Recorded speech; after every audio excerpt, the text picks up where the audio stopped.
Assalamualaikum warahmatullahi wabarakatuh. Alhamdulillah. Alhamdulillahillazi khalaqal insana fi ahsani taqwim. Asyhadu an la ilaha illallah wahdahu la syarikalah. Wa asyhadu anna sayyidana Muhammadan abduhu wa rasuluh la nabiyya ba'dah. Allahumma fasalli wa sallim ala sayyidina Muhammadin wa ala alihi wa ashabihi rasulillahi ajma'in, amma ba'du. Rabbi israh li sadri wa yassir li amri wahlul 'uqdatam min lisani yafqahu qawli. Subhanaka la ilma lana illa ma 'allamtana innaka antal alimul hakim. La hawla wa la quwwata illa billahil aliyil azim. Ilahi anta rabbi wa ridhakal matlubi. Saudaraku yang dimuliakan Allah, segala puji bagi Allah mengawali majlis ilmu ini. Mudah-mudahan Allah selalu membimbing kita, Allah selalu menuntun kita sekeluarga menjadi hamba yang Allah ridho. Amin. Salawat dan salam Allahumma salli ala Sayyidina Muhammad wa ala ali Sayyidina Muhammad. Marilah senantiasa kita limpah curahkan keharibaan junjungan alam Rasulullah sallallahu alaihi wasallam. Mudah-mudahan kita semua mendapat syafaat dari beliau kelak di yaumil akhir. Amin Allahumma amin. Jamaah yang berbahagia, kita tidak pernah bosan untuk memohon pada Allah sesuai dengan firman Allah, ud'uni astajib lakum. Mintalah padaku, berdoalah padaku, aku akan kabulkan, kata Allah. Mari sejenak sebelum kita menyambung kaji kita, mohon pada Allah semoga musibah COVID-19 ini segera berakhir di negeri kita tercinta ini. Dan semoga kita beserta keluarga, sahabat, handai taulan dan jemaah jauh dari musibah COVID-19 ini, insyaAllah. Baiklah jemaah yang berbahagia, pada pertemuan kali ini kita buka halaman 62 dari kitab Terapi Penyakit Hati karangan Ibnul Qayyim Al-Jauziyah. Kita masih membahas tentang penyakit batin.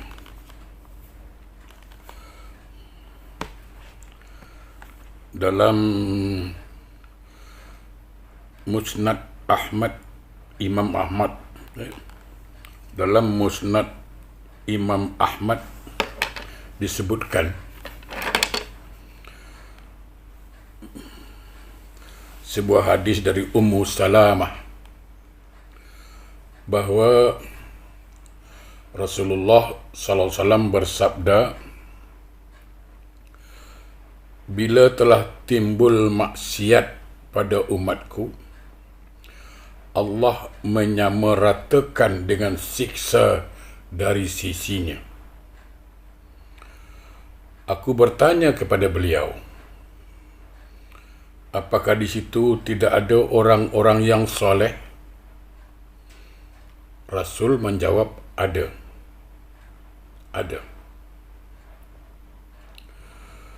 Lalu Ummu Salamah bertanya lagi, bagaimana Allah memperlakukan mereka itu? Rasulullah sallallahu alaihi wasallam menjawab, siksa itu menimpa mereka seperti menimpa semua orang kemudian mereka yang soleh mendapatkan ampunan dan keridhaan. Begini, jamaah yang berbahagia. Apabila maksiat sudah merajalela di satu kawasan, di suatu tempat, lalu Allah menimpakan azabnya di kawasan itu, di tempat itu, secara pukul rata. Nah, padahal di tempat itu, di kawasan itu, ada juga orang-orang baik. Ada juga orang-orang alim, orang-orang yang taat. Tapi juga kena imbas dari azab Allah itu. Seperti mana kita tahulah tsunami. Begitu tsunami datang, semua orang mati. Tak kira lah orang jahat atau orang baik. Nah, kalau yang dalam kawasan yang dapat musibah itu, yang mati orang baik, dia akan dapat ampunan Allah dan ridha Allah, maka surga tempatnya. Tapi orang bermaksiat, nah itu tempatnya jelas neraka. Jadi sama begini, kalau saya boleh bagi contoh yang mudah dipaham. Katakanlah, seseorang itu digigit penyengat, atau digigit semut lah katakan. Satu orang digigit semut. Lalu, apakah orang itu mencari semut yang menggigitnya? Tidak. Dia nampak sarang semut dibakar. Padahal ada di situ semut yang baik, yang tak gigit orang.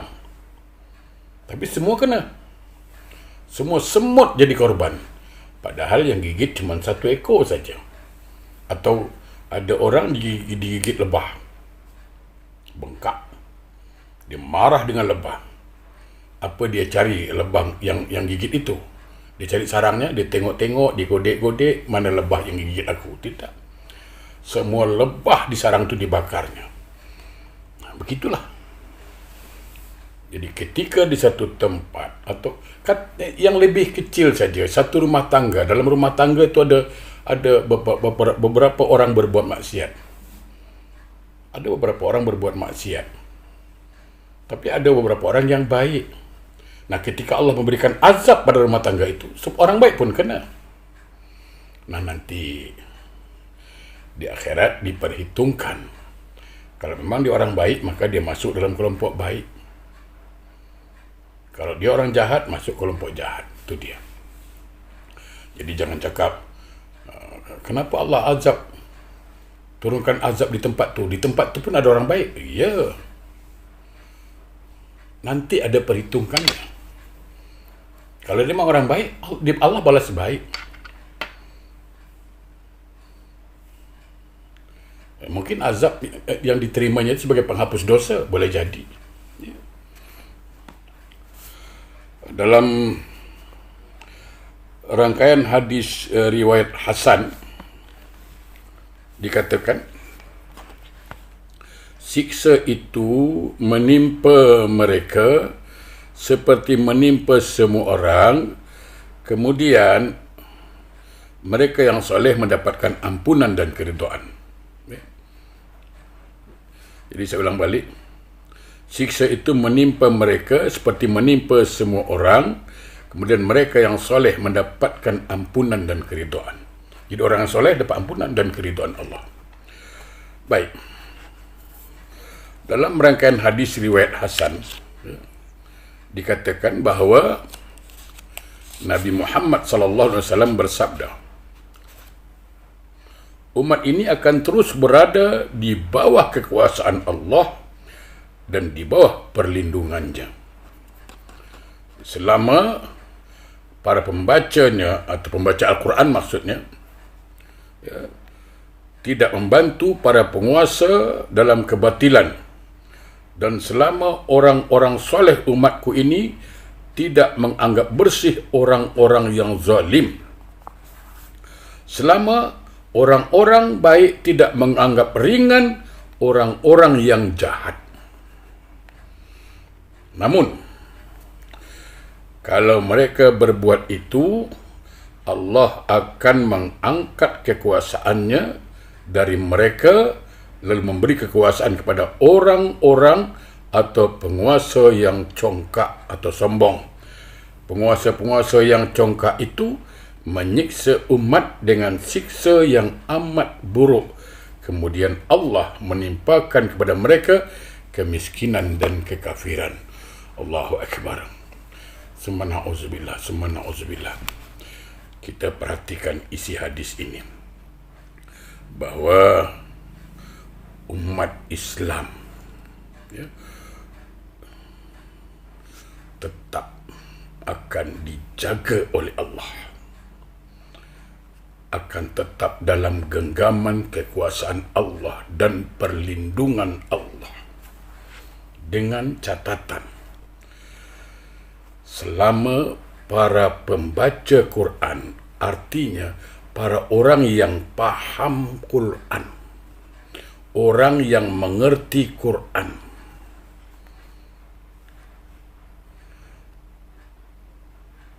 orang yang tahu tentang Quran, isi kandungan Al-Quran, dan paham aturan-aturan Al-Quran, perintah-perintah Al-Quran. Nah, selagi orang ini tidak membantu para penguasa dalam kebatilan, dia yang pandai baca Quran akan menyampaikan kepada pemimpin, penguasa, yang mana hak, yang mana batil, yang salah katakan salah, yang benar katakan benar. Tapi ketika ahli Quran, orang yang paham Quran, sudah tidak berani menyuarakan kebenaran, ketika itu Allah lepaskan kekuasaannya. Nanti kepada siapa dikasih? Kepada pemimpin yang sombong, yang bongkak.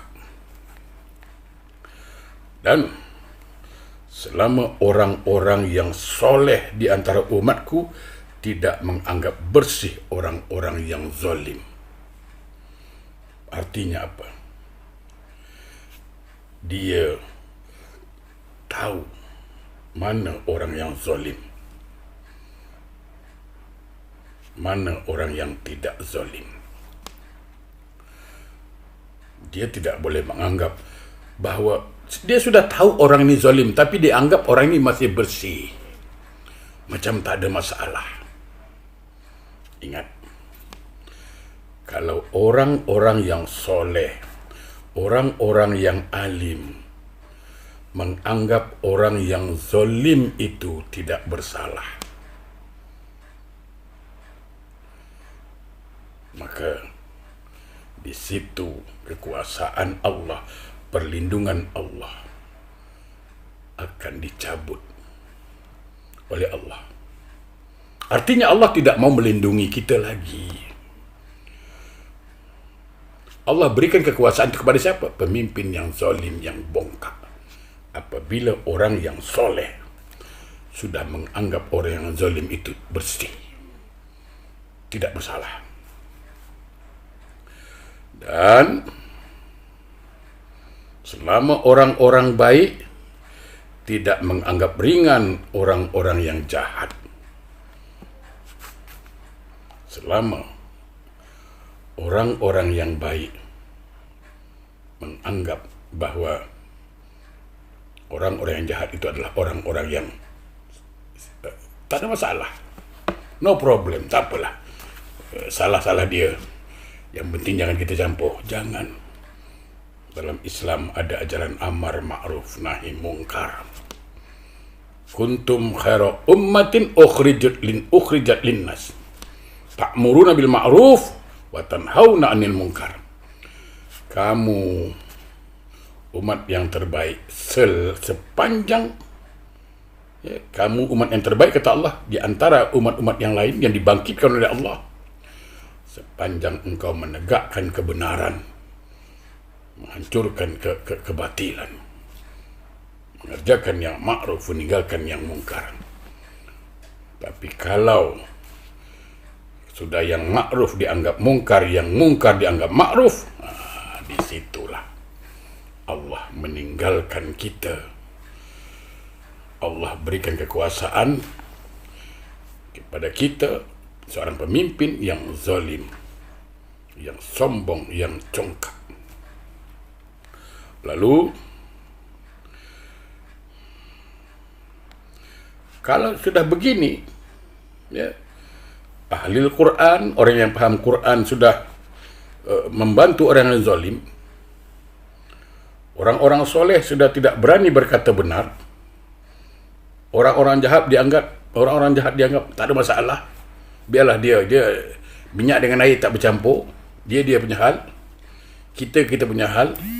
Kalau sikap ini sudah wujud di tengah-tengah masyarakat Muslim, maka kata Nabi, ya, Allah akan mengangkat kekuasaannya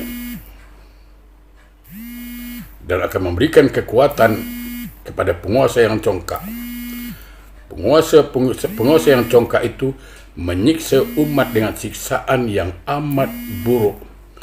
Kemudian Allah menimpakan kepada mereka kemiskinan dan kefakiran. Kita akan susah. Mudah-mudahan Allah hindarkan kita dari di bawah kepimpinan orang-orang yang zalim, orang-orang yang congkak.